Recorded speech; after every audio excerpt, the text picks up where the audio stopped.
Dear students, welcome to my channel. आज जिस topic के बारे में हम बात कर रहे हैं वो टॉपिक है बाइलीनियर ट्रांसफॉर्मेशन, जो कि आईआईआर फिल्टर यानी इम्पल्स इनवेरिएंट मेथड जो है या इम्पल्स इनवेरिएंट जो रिजल्ट है उसके लिए काम एक आता है मेथड, जिसमें हम एनालॉग फिल्टर को डिजिटल फिल्टर में कन्वर्ट करते हैं।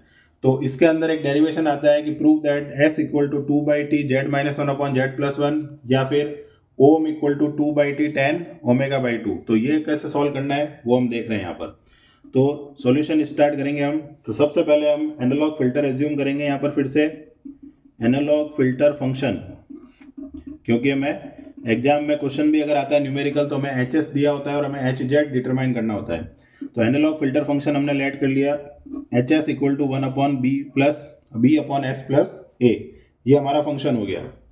अब हम क्या करेंगे, इसका इनवर्स लाप्लास लेंगे। तो इनवर्स लाप्लास, तो इनवर्स लाप्लास जब लेंगे हम तो उसके लिए पहले हम क्या करेंगे, इसको एच एस जो होता है उसको हम क्या कहते हैं, ट्रांसफर फंक्शन, या फिर क्या कहते हैं सिस्टम फंक्शन। ये दोनों इसके नाम है। और ये रेशियो किसका होता है, आउटपुट अपॉन इनपुट का, यानी y s upon x s equal to मैं क्या लिख सकता हूँ 1/b+a। क्रॉस मल्टीप्लाई करते हैं तो s y s plus a y s is equal to b x s. ये आ गई इक्वेशन। अब इसका लेंगे हम इनवर्स लाप्लास। तो देख, हम जानते हैं कि जब लाप्लास ट्रांसफॉर्म की बात आती है, लाप्लास ट्रांसफॉर्म, तो उसमें जब हम डिफ्रेंशिएशन करते हैं dx/dt तो उसका लाप्लास होता है x एक्स। यानी जब भी s आता है तो इसका मतलब वहाँ पर क्या किया गया है, डिफ्रेंशिएशन किया गया है। तो यहाँ पर हम देख सकते हैं कि यहाँ पर s लिखा हुआ है, तो इसका मतलब यहाँ पर एक बार क्या किया गया है, सिस्टम का डिफ्रेंशिएशन। तो इसको अगर मैं इनवर्स लाप्लास लिखूंगा तो ys लिखा हुआ है, तो मैं क्या लिख दूंगा dy/dt प्लस a कांस्टेंट है, ys का सिंपली क्या हो जाएगा yt, और b कांस्टेंट है, xs का क्या हो जाएगा xt। ये मान लेते हैं इक्वेशन नंबर सेकंड। अब इक्वेशन नंबर सेकंड आने के बाद में अब हमें इसका क्या करना है, इंटीग्रेशन करना है इसमें। तो integrate both side with limit. अब लिमिट हमारी क्या है, nt-t, या फिर इसको हम अगर मैं t कॉमन लेता हूं तो मैं इसको ऐसे भी लिख सकता हूं n-1 × t से लेकर nt। ठीक है, तो nt-t एक डिले है तो ऑब्वियस है उसमें लेस वैल्यू होगी, और nt जो है वो उसमें डिले नहीं है तो वो हायर वैल्यू होगी। तो लिमिट में हमेशा दो वैल्यू चाहिए होती है, एक लोअर और एक हायर। तो हम कहाँ से कहाँ जा सकते हैं, प्रेजेंट से पास्ट में जा सकते हैं, ठीक है, लेकिन फ्यूचर में नहीं जा सकते क्योंकि फ्यूचर प्रिडिक्टेबल होता है, श्योरिटी नहीं होती है। तो इसलिए हमने जो लिमिट ली है उसमें एक डिले लिया और एक प्रेजेंट लिया है। तो अब यहाँ पर लिखेंगे हम कैसे लिखेंगे, nt-t से nt dy/t/dt प्लस nt-t से nt ay/t is equal to nt-t से nt और nt-t से nt और bxt। तो दोनों साइड हमने क्या मार्क कर दी है, लिमिट मार्क कर दी है। अब यहाँ पर एक फॉर्मूला यूज आता है that is called as trapezoidal formula, जो कि न्यूमेरिकल इंटीग्रेशन में यूज आता है। ट्रेपेजॉइडल जो फॉर्मूला होता है उसके अंदर वैल्यू एडिशन का काम होता है। यानी जब जनरली हम लिमिट लगाते हैं तो हम क्या करते हैं, अपर लिमिट में से लोअर लिमिट को माइनस करते हैं, लेकिन यहाँ पर करेंगे हम प्लस। तो that is called as averaging also. तो फॉर्मूला कहता क्या है वो पहले लिख रहा हूँ मैं, nt-t से nt अगर मेरे पास कोई फंक्शन at/dt नाम का है, ठीक है, तो उस केस में जब हम वैल्यू लिखेंगे, इसके साथ मैं dt भी लिख रहा हूँ क्योंकि हम इंटीग्रेशन कर रहे थे with respect to time. dt, यहाँ पर भी dt आएगा और यहाँ पर भी dt आएगा, ठीक है। तो अब यहाँ पर रिजल्ट क्या आएगा इसका, तो t/2 a nt plus a nt-t।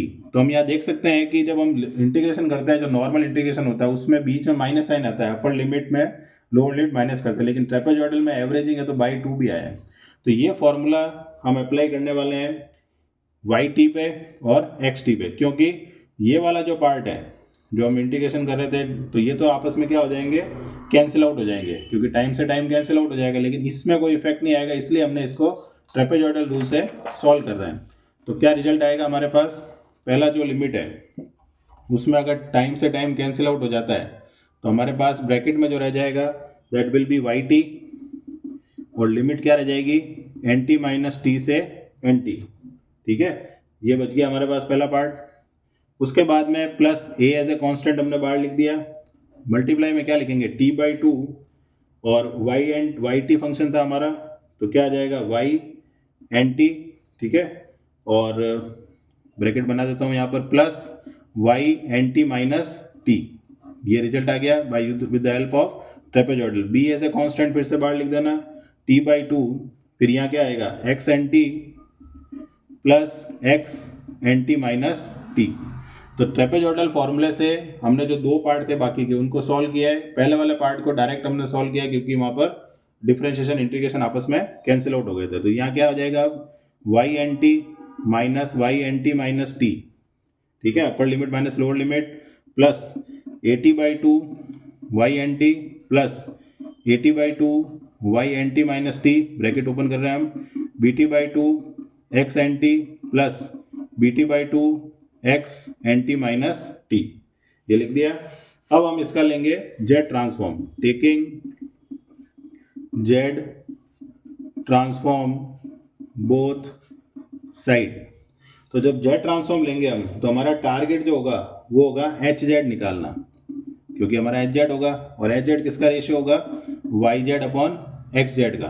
तो जब हम जेड ट्रांसफॉर्म फाइंड करेंगे तो उस केस में हमें कुछ चीज़ें ध्यान रखनी है। फॉर एग्जांपल वाई एन लिखा हुआ है तो वाई एन का क्या हो जाएगा y z, y n minus one का क्या हो जाएगा z inverse y z, plus A T by two फिर से क्या आएगा y z, plus A T by two फिर क्या आएगा जेड इनवर्स वाई जेड, ठीक है, equal to b T by two x z plus b T by two z inverse x z, ये हमने लिख दिया। एन माइनस वन मतलब डिले होता है, एक का डिले इसलिए माइनस साइन आ गया। अब यहाँ पर जो वैल्यूज हमें फाइंड करनी है वाई जेड वाली टर्म को एक तरफ लिख देंगे, तो y z minus Z inverse y z, ठीक है, ये पूरे में वाई जेड एक तरफ ही है तो इसको मैं कॉमन ले लेता हूँ। यहाँ पर वाई जेड अगर मैं कॉमन लेता हूँ तो यहाँ क्या बचेगा one minus Z inverse plus A T by two plus A T by two z inverse is equal to x z common b T by two plus b T by two z inverse, ठीक है। तो हमारा ratio क्या आएगा y z upon x z is equal to, अब इन दोनों में क्या कॉमन ले सकते हो आप b T by two common ले सकते हो, तो ब्रैकेट में क्या रह जाएगा वन प्लस जेड इनवर्स, नीचे क्या आएगा one minus Z inverse plus A T by two common one plus Z inverse. तो इस तरह से हमने न्यूमरेटर में b T by two common ले लिया और डिनोमिनेटर में ए टी बाई टू हमने कॉमन ले लिया। अब हमें इसको सेट करना है। सेट कैसे करना है हमें कि हमें एच जेड जो चाहिए वो कुछ इस तरह से चाहिए B upon two by T one minus Z inverse upon one plus Z inverse plus A, इस तरह से हमें इसको कन्वर्ट करना है। तो उसके लिए अब क्या करेंगे, अब इसको देखकर इसको कन्वर्ट करना है। तो सबसे पहले हम क्या कर सकते हैं, हम टी बाई टू को कॉमन ले सकते हैं, है ना। टी बाई टू अगर मैं कॉमन लेता हूँ तो हमारे पास क्या रिजल्ट आएगा, टी बाई टू अगर मैंने कॉमन लिया तो मैं वापस से फंक्शन लिख रहा हूँ यहाँ पर एच जेड इक्वल टू क्या था B T by two one plus Z inverse upon one minus Z inverse plus A T by two और वन प्लस जेड इनवर्स, ये फंक्शन था हमारे पास B T by two one plus Z inverse. हाँ, अब मैं जैसे मैंने बोला था कि हमारा जो टारगेट है वो ये है B upon two by T one minus Z inverse one plus Z inverse plus A, मुझे ये फाइंड करना है, ये वाला फाइंड करना है, ठीक है। तो सबसे पहले मैंने कॉमन लिया t by b T by two, ऊपर तो सेम रहने दो क्योंकि ऊपर तो कोई दिक्कत है नहीं, नीचे मैंने टी बाई टू कॉमन लिया तो यहाँ क्या आ जाएगा two by T one minus Z inverse plus a one plus Z inverse, तो सॉरी ये वाला कैंसिल आउट हो जाएगा टी बाई टू, ये तो अंदर ही रहेगा। अब हमारे पास क्या बचा b one plus Z inverse upon two by T one minus Z inverse plus a one plus Z inverse. अब हम ध्यान से देखें तो यहाँ केवल ए रहना चाहिए, इसका मतलब हम क्या कॉमन लेंगे अब वन प्लस जेड इनवर्स, तो B one plus Z inverse upon one plus Z inverse मैंने कॉमन लिया तो यहाँ क्या आ जाएगा two by T one minus Z inverse one plus Z inverse plus A, ये दोनों कैंसिल, तो एच जेड का रिजल्ट क्या आ गया B upon two by T one minus Z inverse upon 1 plus Z inverse plus A. ये हमारा एक फाइनल आंसर आ गया इस केस के लिए। ठीक है, जब हमने एच एस को किस में बदल दिया, एच जेड में। तो इनिशियली हमारे पास एच एस जो हमने लेट किया था वो क्या था, बी अपॉन एस प्लस ए। तो दोनों को अगर मैं कंपेयर करता हूँ, इसलिए हमने इसको ऐसे फॉर्म में कन्वर्ट किया है। तो एस की वैल्यू क्या आ जाएगी, 2/t 1 माइनस जेड इनवर्स और 1 प्लस जेड इनवर्स। तो ये हमारे डेरिवेशन का फर्स्ट पार्ट हो गया। अब डेरिवेशन का जो सेकंड पार्ट है, जिसमें हमें ओमेगा इक्वल टू ओम और वो वाला जो रिलेशन है उसको प्रूव करना है, तो उसके लिए अब हम एस की वैल्यू लेके चलेंगे। तो एस हमारे पास क्या था वो हम लिखते हैं वापस। तो एस बराबर क्या था, 2/t 1 minus Z inverse upon 1 plus Z inverse. तो मैं इसको लिख सकता हूँ 1 अपॉन जेड, सेम चीज़ यहाँ पर भी लिख सकता हूँ। तो 2/t जेड माइनस 1 अपॉन क्या आ जाएगा, जेड प्लस 1। ये हमने कन्वर्ट कर दिया है। ठीक है, अब जेड जो होता है वो क्या होता है, r e to the power j omega. तो put z equal to r e to the power j omega. तो एस की वैल्यू क्या आ जाएगी, 2/t r e to the power j omega minus 1 upon r e to the power j omega plus 1। अब ये जो value है हमारी e to the power j omega, उसको मैं क्या लिख सकता हूँ, cos omega plus j sine omega that is multiplied by r minus 1 upon r cos omega plus j sine omega plus 1। इस तरह से लिख सकते हैं हम। अब यहाँ पर हम क्या करने वाले हैं, रेशनलाइजेशन करने वाला है। तो उसके लिए हम क्या करेंगे, रियल और इमेजिनरी टर्म को अलग अलग लिखेंगे। तो r cos omega minus 1 plus j r sine omega upon r cos omega plus 1 plus j r sine omega. Clear. अब रेशनलाइजेशन के लिए हम जानते हैं कि जो अपोजिट साइन है उससे ऊपर नीचे मल्टीप्लाई डिवाइड करना है। तो 2/t r cos omega minus 1 plus j r sine omega, इसको मल्टीप्लाई हम किससे करेंगे, r cos omega plus 1 minus j r sine omega से। और अपॉन में जब जाएंगे तो r cos omega plus 1 plus j r sine omega multiplied by r cos omega plus 1 minus j r sine omega. तो अपोजिट साइन से कर दिया हमने मल्टीप्लाई डिवाइड। अब मल्टीप्लाई कर रहे हैं हम। तो सबसे पहले क्या होगा, देखो a minus b a plus b, तो क्या हो जाएगा a square minus b square. ये तो डायरेक्ट हो गया, इसको इससे मल्टीप्लाई करना है। अब तो क्या आएगा, minus j r square sine omega cos omega. ठीक है, ये वाला देखो, ये को आर कॉस ओमेगा माइनस 1 था, ये आर कॉस ओमेगा प्लस 1 था। इन दोनों को अगर आपस में मल्टीप्लाई करोगे तो ये चीज़ आएगी। Clear, A minus b a plus B A square minus b square. अब इसको इससे मल्टीप्लाई कर रहा हूँ, आर कॉस ओमेगा को इससे, तो माइनस जे आर स्क्वायर हो गया साइन ओमेगा कॉस ओमेगा। तो आर कॉस ओमेगा का काम खत्म हो गया। अब माइनस 1 को मुझे मल्टीप्लाई करना है इसके साथ, तो क्या आएगा, plus j r sine omega.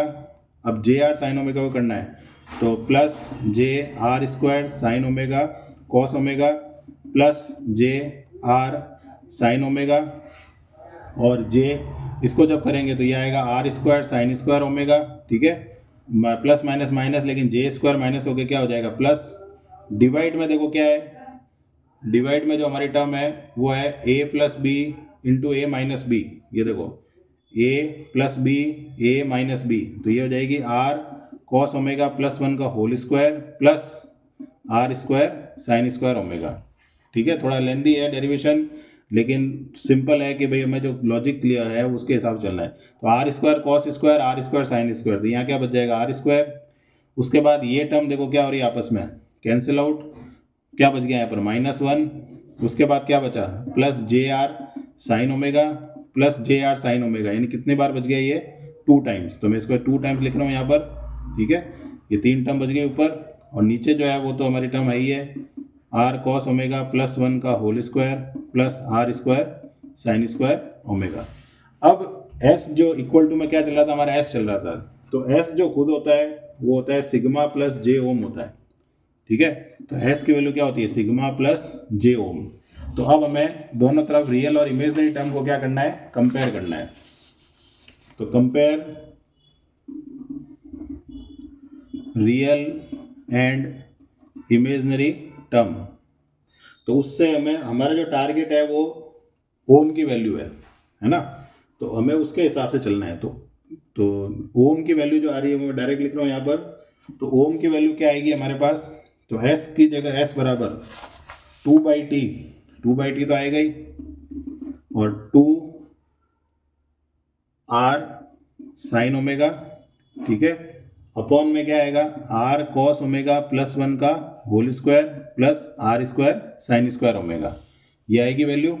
अब 2/t 2r साइन ओमेगा, नीचे अगर मैं ओपन स्क्वायर करता हूँ तो r square cos square omega +1 plus 2r cos omega plus r square sine square omega, तो 2/t 2r sine omega upon r square common आ गया, ठीक है, plus 1 plus 2r cos omega, ये रिजल्ट आ गया हमारे पास। ये किसकी वैल्यू आ गई, ओम की।